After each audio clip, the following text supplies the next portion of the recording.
Hi, Tom Cole, the coach for Steve Taylor's Community Connection, and it really is an honor and a privilege to be here with a gentleman that I've known for 43 years at least, right, Jay? Maybe 44. Yeah, Mr. Joe Nye is just a retiring teacher out of St. John's Jesuit, and then Swanton. You kind of split them half and half, right? Yeah, and I worked for Penta Career Center at Swanton for the last 20 years. Okay, all right, and they're connected to Swanton? Yeah, they have satellite programs. Okay. They're great people there too. Well, I had the privilege to you hear some of Joe's friends in the background came out to say congratulations to Joe. If you've never taught or coached and you put the number 43 in there, that's a huge number. I don't know how you're still standing. It's a rough number, Joe. It is, and it's a lot of, there's been a lot of great times though, and it keeps you coming back. But when you really put it in perspective, you think it goes back to 1982. Those first 17 years were at St. John's were very, very good, and I learned a lot from all the teachers and coaches there. Have the kids changed, Joe, in from when you first started at SJ to where you ended up with Swanton and Penta? That's a span of 40 plus years.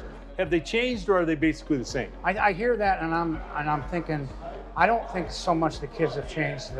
You've got the cell phones, the laptops that they use. The laptops are okay, but the phones are, increasingly causing more and more problems. I think there's still the kids who want advice and want to learn are still there. I think some of the parents might be a little different than they were back 40 years ago. But kids still want to learn. They still want to. They want to have somebody that they can talk to. Right. Because there seems to be more and more problems with phone bullying and things like that. Plus, as over the years have gone by, if you show an interest and they can trust you, then they're going to respond. Well, you always did that, and I was so glad that you said that, because I notice there's cliques in schools today. Bullying is nothing new. Was there back in the day when we were at SJ somewhat. But what was always unique about that, and I admired so much, teachers like you, Bill Hare, Mike Schramm, Fred Beyer, Doc Demar, when you saw a youngster being bullied, and you could see it. I mean, it was not hard to see, right? No. You could see it whether it was in football or it was in the classroom, or you could see that a kid that was excluded and they were making fun of them, and it wasn't good fun, it was different kind of fun. Right. And you would see it and you'd put a stop to it right now and flip it so the kid became cool. Well, I think when you got one of those young men like that in that situation, if you made them a member of, whether it be a manager of the football team, they may not have been playing.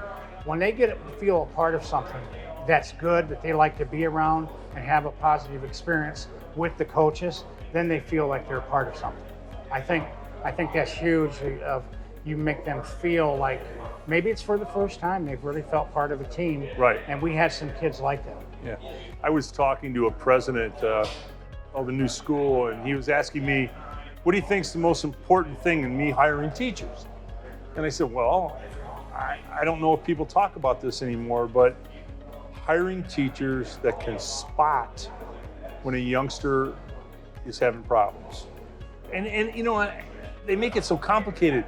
Joe, it ain't that complicated. No. You're sitting in the classroom and you see the dynamic and what's going on, or you're out in the practice field and you see it, it's right in front of you. I don't know how people can't react to it today, because maybe they don't want to get involved because of litigation or parents calling, but man, you see it, you got to help that kid. Yeah, and I think one of the ways to do that that I've used is, you can't ask the question always, what's wrong? You start out with, you get to know them a little bit, and you can say, let me know if I can help.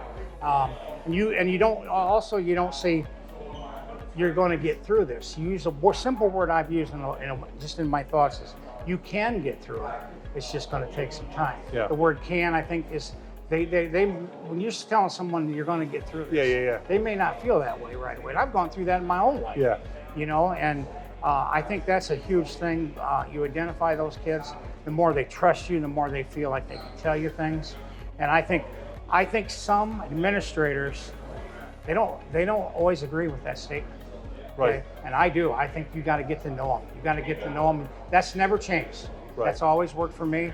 And once you get to, and especially in coaching, you get to know them on the practice field, in school, game day, things like that, and they start to trust you. They're going to play for you. There's no doubt about it. They're going to play for you. They're going to give effort, and they're going to have your back. And as a coach, I think number one is if you got the kids back, even if they're in a little bit of, they've done something they shouldn't. Right. You tell them, okay, this happened.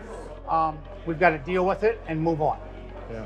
I think that it's interesting to me, some administrators, and there are great administrators out there. Oh, yeah. But we also had some that weren't so great, just to be totally honest. And I think many times they were jealous of your relationship with the kids, because the kids would tell you things that they wouldn't tell them. Right. The kids would do anything that you asked them to do. If you said, you're staying after practice today, or you're going to clean the classroom, or you're going to, because you said it, and they respected you, and you knew that, you had their back, they would do it. Right. And it was interesting to me that I would notice sometimes certain administrators were jealous of that because they didn't have that connection. Right. I think one of the things, the biggest compliment I got was about a year or two ago from a student. Maybe he was there when you were still Troy Baker. Oh yeah.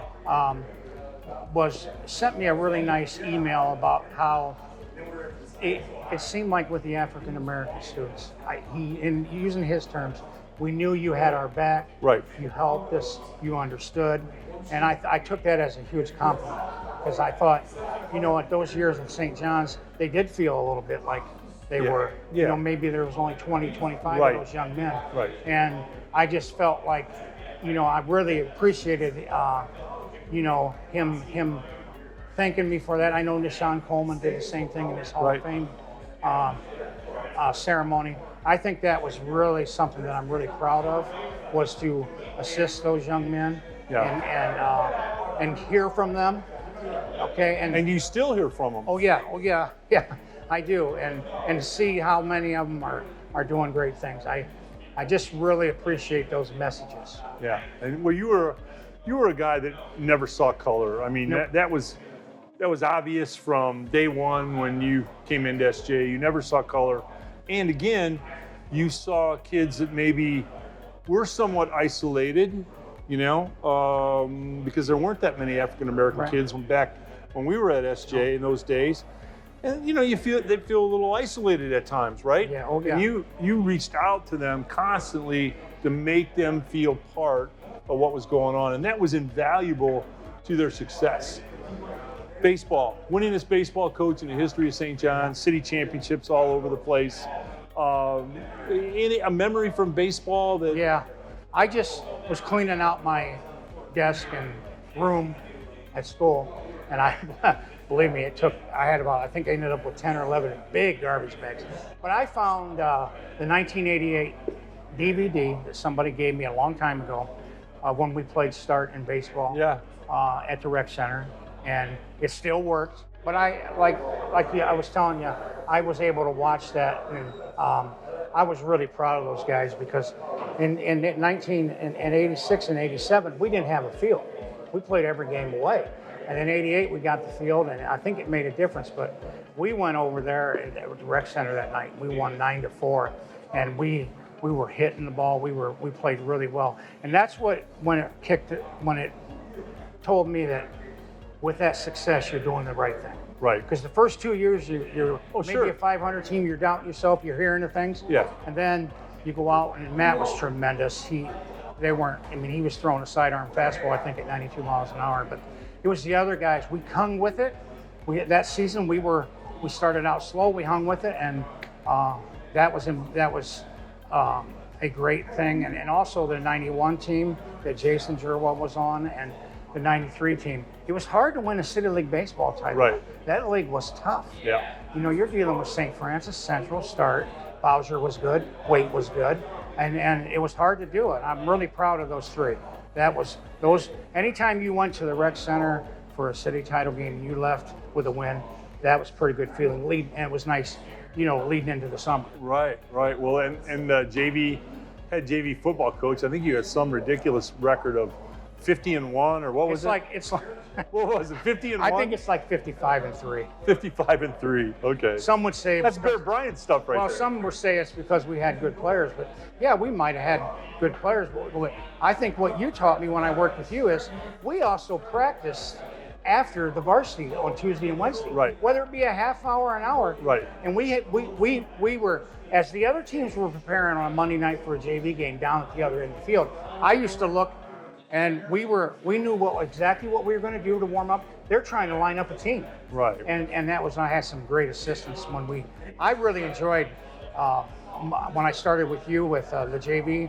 We called it the JV tour, and then when I took over, I really enjoyed those Monday night JV games. Yeah, they were fun. We developed a lot of people. Yeah, you did a great job. And then on the varsity, you were, a tremendous trainer, which is incredibly important. Great special teams coach, which, if you know anything about football, special teams can win or lose you a lot of ball games. And you did a fantastic job on special teams, and takes me back to Massillon. Quarterfinal state championship, Akron Rubber Bowl, 25,000 people in the stands playing Massillon.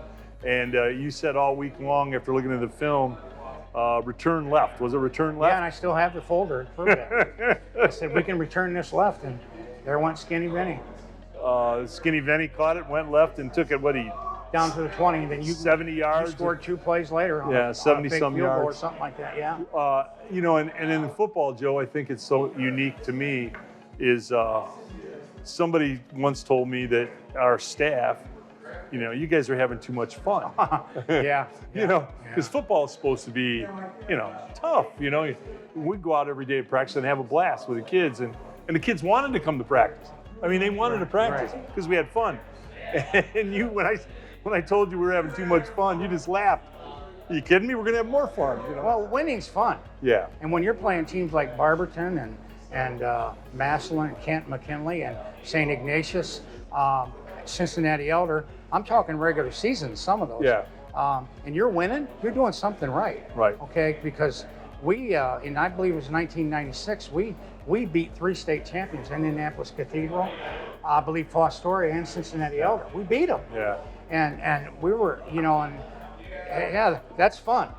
That's what I call it, Do you remember playing Massillon in the Akron Rubber Bowl when the strength coach, this is a true story, he looked like Mr. Clean, the shaved head, 6'4", 275, couldn't get a shirt on him. I mean, the biceps are popped out to here. He's got a chain that's this thick, a chain, and a Bengal tiger on the end of the chain. We're not talking about a cub here. No. We're talking about a tiger running up and down, a real tiger running up and down the sideline. You don't think that's a little intimidating when you're on the football field? Well, what I remember is we got there to do a run through, and we were going to go back to the hotel. Yeah. Chud was playing against Florida State. Yeah. We got there early, and there was nobody there to let us in, and it's when they started construction. I don't know if you came up later or not, but I remember I go, Fred, I'll get us in. And I'm not really maybe proud of this. I ended up kicking a board down and walk through and opened the gate, and Fred goes, how the heck did you get in there? I go, don't worry about it. Let's go. Let's do the walkthrough. Well, hey, whatever it takes. Yeah, Joe, that was your trademark. Whatever it took to get it done, whatever it took in the classroom, whatever it took on the baseball field, the soccer field, the football field, and on the way out here, Joe, I've been privileged to be in education a long time, teaching and coaching in my career. I've never seen a guy help more kids, relate to more kids, make a bigger difference in their lives. And I'm telling you, it's real. Their admiration for you and what you did for them, because high school is not an easy time for a lot of kids. No. And what you did for them is incredible, and they never forget. So you should be very, very proud of that. I'm really proud of the Swanton kids too that I've coached and taught. I mean, we won 3 district titles in soccer, and if you know anything about Northwest Ohio soccer, you're playing teams like Archbold, Eastwood, and we won 3. We went to the regionals 3 times. And in softball, I took a team that had 13 girls the year before, and the next year when I took over, we had 2 teams, and the kids, we ended up my last year being 19-6. Yeah. So, but I really enjoyed my time at Swanton. I've enjoyed both places, probably equally. But I tell you, I really appreciate the girls from the soccer team and the ones from softball. Yeah. Well, Joe, Thanks. 43 years, man. Congratulations. And you look 28 Oh, for God's sure sake. I do. I feel that way too. Well, China and Corey will touch this up a little I bit, hope so. you'll look 28. Maybe I can do my own Photoshop. Well, touch it up maybe a- the skinny app or You'll something. touch it up. You'll look 28 by the time they're done. Joe, thanks so much Thank for you. being with us. Appreciate you for And having me. congrats on 43 Yeah, years. thanks, man. Appreciate it. Tom Cole, the coach for Steve Taylor's Community Connection.